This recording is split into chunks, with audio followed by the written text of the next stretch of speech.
بيبدأ فيلمنا مع جيل، وبنشوفها وهي بتدخل المستشفى اللي بتكون الحارسة بتاعتها، وبتبدأ تتسحب وتدخل بكل هدوء، وبنلاقي إنها بتسرق أدوية مخدرة منتهية الصلاحية، وده علشان تبيعها لواحد مدمن اسمه جريك وتاخد فلوسها، وبيروح يديها للناس شغالين في ورشة سيارات. وبعدها بنشوفها راحت تاخد بنتها ماتيلدا وابنها نوا من عند جدتهم، وبنعرف إن جيل كانت متجوزة بس جوزها مات، ومن ساعتها جدتهم هي اللي أخدت حضانة الأولاد لأن جيل كانت مدمنة، ولكن هي حاليا بتكون خلاص خفت من الإدمان. فجيل بتاخد ولادها اليوم ده علشان يقضوا معاها اليوم. المهم ان هم في الطريق بتحصل حاجة غريبة، وهي ان كل العربيات انفصل عنها الطاقة والكهرباء، وده خلاهم يفقدوا السيطرة على العربية. وبتعمل جيل حادثة وبتقع من فوق البحيرة، وبتحاول انها تنقذ الاولاد، ولكنها ما بتقدرش تنقذ غير ابنها نو، وبتفضل تدور على بنتها. ولكن بتلاقي ان ضابط شرطة بيحاول ينقذه، ولحسن الحظ بيقدروا فعلا يفوقوها، وبيقولوا انهم لقوا الشرطة ان الطاقة انفصلت على الارض كلها، وهو ده السبب في كل الحوادث اللي حصلت. وبيقولوا لجيل انها لازم تروح للمستشفى علشان في جرح كبير في دماغها. ولكن لما بيروح المستشفى بيلاقوا المستشفى مليانه ناس كتير حصل لهم حوادث بسبب الطاقه لما فصلت وكتر الزحمه، وجيل ما بتلاقيش اي حد يسعفها، وطبعا لان كل اجهزه المستشفى شغاله بالكهرباء وهي مفصوله دلوقتي. فهنا بتضطر وبتقرر انها تساعد نفسها بنفسها، وبيرجعوا بعدها لبيت جدتها. وفي الليل جيل ما بتكونش قادرة تنام وبتفضل تلف في البيت، وبتلاقي الجدة هي كمان مش عارفة تنام، فبيقعدوا سوا. والغريب ان جيل بتلاقي ان ابنها نوا كمان مش جايله نوم، وبنعرف ان الوحيدة اللي بتكون نايمة هي بنتها ماتيلدا. المهم بتروح بعدها جيل المكان شغلها، وبتشوف في الطريق حبة مراهقين عاملين حفلة كبيرة، وبتقابل كمان جيريك اللي بيقولها تجيب له أدوية مخدرة كتير، وهو مستعد يدفع ضعف اللي كان بيدفعه كمان. وبتروح فعلا لمخزن الأدوية في المستشفى، ولكن بتلاقي ان الدكتور دخل عليها ومعاه الجيش. فهنا بتفكر جيل انهم قفشوها وهيقبضوا عليها، ولكن الدكتوره بتقول لها انهم في مشكله اكبر بكتير، وبتاخد اوراق مهمه من المكتب وبتمشي. وبيكون معاها دكتور اسمه براين، وبيقول لها ان العالم مش مشكلته الطاقه اللي انقطعت، لكن المشكله الاكبر ان كل البشر فقدوا قدرتهم على النوم، ودي تعتبر مصيبه، لان بعد 48 ساعه بدون نوم بيبدا الانسان ما يفكرش تفكير عقلاني خالص، وبعد 96 ساعة بتحصل له هلاوس وفشل في الحركة، ولو المدة زادت عن كده بتتشل كل أجهزة الجسم لحد ما القلب بيقف وبيموت، وده طبعا بسبب قلة النوم. ولكن بيقول لها إن الجيش عمل محطة كاملة للإنسان لقوها عارفة تنام عادي، وبعدها هيبدأوا يفحصوها ويعملوا عليها تجارب علشان يعرفوا إيه المميز فيها وإيه اللي بيخليها تنام طبيعي جدا.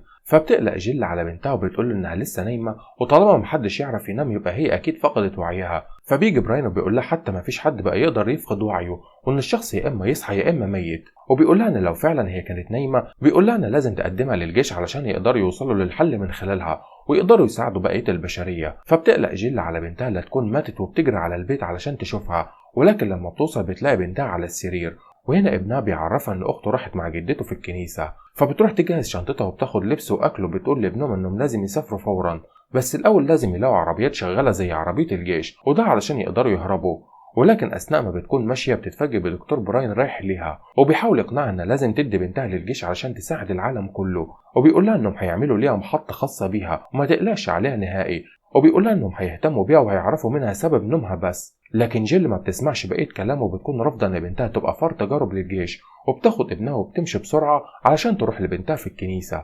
وهناك بيكون القس مجتمع بكل الناس اللي مش عارفه تنام، وبيقول لهم ان اكيد ربنا عمل فيهم كده علشان يكسبوا وقت اكبر. وبعدها بيدخل لماتيلدا وهي نايمه، وبيقول لها انها هتدي امل لناس كتير انهم ممكن يرجعوا يناموا تاني. ولما بتوصل للكنيسه بتلاقي كل الناس واقفه حوالين بنتها وجدتها، والناس من قله النوم اتجنتوا ومبقوش عارفين يفكروا، لدرجه انهم كانوا عاوزين يقتلوا ماتيلدا ويضحوا بيها، وفاكرين ان هم كده ربنا ممكن يرضى عنهم ويخليهم يناموا من تاني.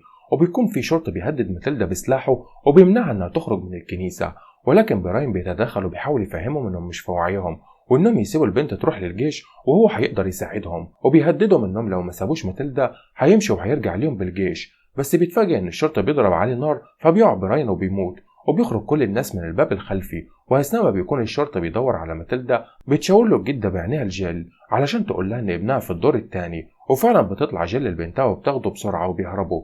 واثناء ما بيهربوا بتبقى ماتيلدا تعبت من الجري، فبتشيلها جيل وبيكملوا هروب. ولكن ابنها بيقول لهم انه ما ينفعش يكملوا هروب اكتر من كده، لان بعد فتره بسبب قله نومهم هيموتوا كلهم وهتفضل ماتيلدا لوحدها. فبيقترح ان بدل ما تكون لوحدها لازم يسلموها للجيش على الاقل علشان يعرفوا يهتموا بيها، وممكن انها تكون سبب علاجهم وما يموتوش. وعلشان كده بيقول لها انه سرق احداثيات الجيش من جيب براين وهو بيموت، وفعلا بيقرروا يمشوا ورا الاحداثيات دي علشان يوصلوا للجيش.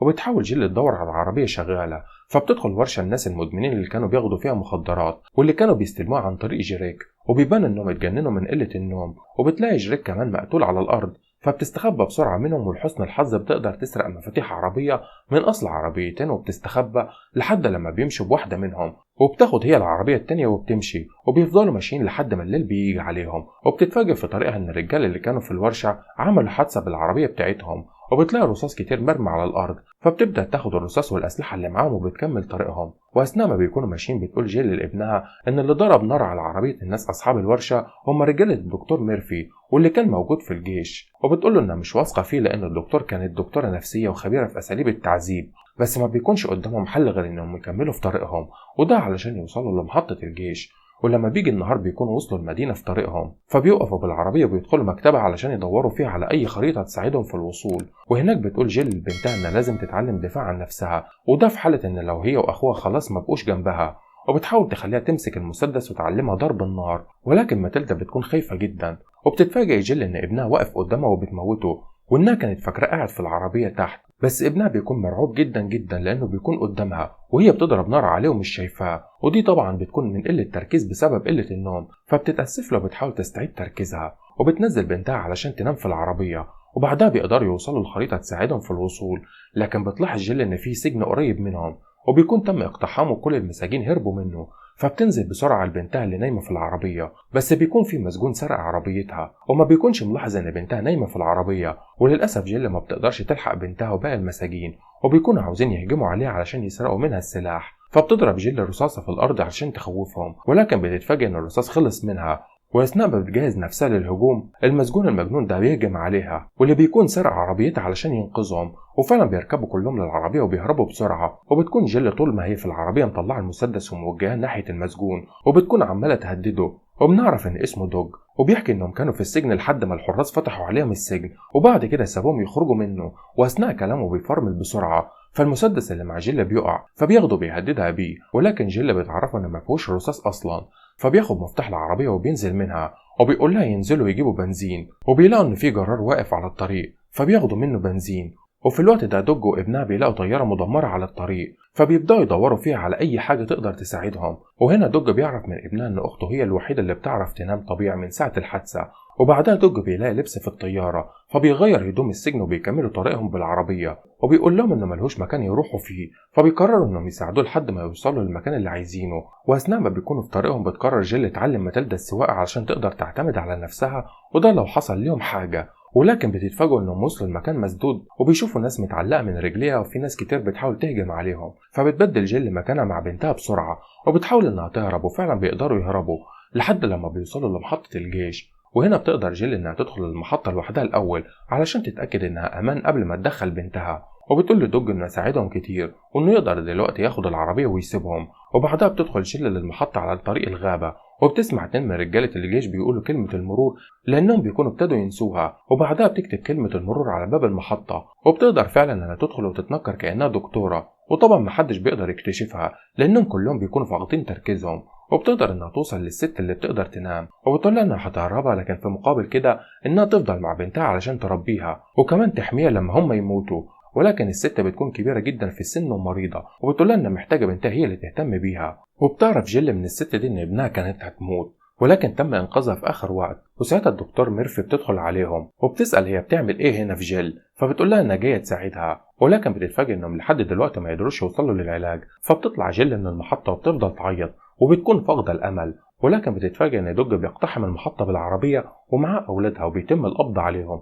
فبتقول لهم ماتيلدا انهم بتقدر تنام، فبيبداوا ياخدوها وبيدخلوا المحطة. وهناك بنشوف تجاربهم اللي بيتم على القرود، لان ده الحيوان اللي بيقدر ينام بعد الحادثة اللي حصلت. وبعدها بيتم تخدير ماتيلدا وبينيموها. وعلى الناحية التانية بتروح الدكتورة ميرفي وبتسأل جيل لو كانت ماتيلدا عملت أي عمليات وهي صغيرة، وبتحاول تعرف منها معلومات علشان تعرف من جيل سبب نوم بنتها. وبعدها وهم بيكملوا تجارب على ماتيلدا والست الكبيرة، بيلاقوا الست الكبيرة تنفسها وقف وماتت. ولما بيحاولوا يفوقوها للأسف ما بيعرفوش، وما بيكونش قدامهم غير ماتيلدا. ولكن الكل بيبدأ يهلوس من قلة النوم، وبيبدأوا يتخيلوا حاجات غريبة بتحصل قدامهم، زي إن جيل مثلا بتتخيل إن ابنها نوع عايز يقتلها، وبيتخيل عسكري إن في قنبلة بتترمي على المحطة فبيبدأ يضرب نار بطريقة جنونية، وبيفقد كل الجنود السيطرة على نفسهم وبيقتلوا في بعض. وبتحاول جيل إنها تهرب من الأوضة اللي هي فيها وبتروح لبنتها، لكن بتلاقي ميرف اتجننت وبتكون عاوزة تدي لماتيلدا حقنة فيها مادة بتخليها تسهر أكتر، لكن الدكتور اللي بيكون معاها بيموت الدكتورة ميرفي. فبتاخد جيل بنتها بسرعة وبتهرب من المكان، وأثناء ما بيدوروا على نو بيلاقوه ماسك سلك كهرباء وبيحاول يقطعه فبيتكهرب وبيترمي بعيد وبيموت. فبتروح ماتيلدا تجيب جهاز الصعق الكهربي علشان ينقذوه، لكن جيل بتستخدمه غلط فبيتكهربوا هما التلاتة وبيقعوا. ولما بيجي النهار بنتفاجئ إن كل اللي في المحطة بيكونوا ميتين، وبنلاقي إن ماتيلدا بتفوق وبتسمع صوت نفس أخوها وبتتفاجئ إنه لسه عايش ما ماتش، وبيلاقي إن مامتهم تعبت جدا من قلة النوم. فبتروح ماتيلدا علشان تجيب سرير ينقلوه عليها والدتها، فبيفتكروا اليوم بتاع الحادثة اللي غرقت فيه وماتت، ولكن الشرطة قدر إنه ينقذها. فبتروح لأخوها وإن هي كانت هتموت ورجعت تاني للحياة، هو كمان مات ورجع للحياة، وإن هو ده اللغز وراء ما ماتيلدا هي الوحيدة اللي بتقدر تنام، يعني الحل إن الشخص يموت ويرجع تاني للحياة. فبتقترح إنهم يعملوا كده مع مامتهم، وفعلا بياخدوا جيل الأقرب بحيرة وبيحاولوا إنهم يغرقوها، وفعلا نفسها بيتقطع وهنا بيخرجوها بسرعة وبيحاولوا يطلعوا المية من الرئة وبيصحوها، وفعلا بتصحى جيل وبترجع من الموت وبتقدر إنها تنام. وهنا بيكون التلاتة نجحوا إنهم يرجعوا يقدروا يناموا من جديد، ولحد هنا بينتهي الفيلم.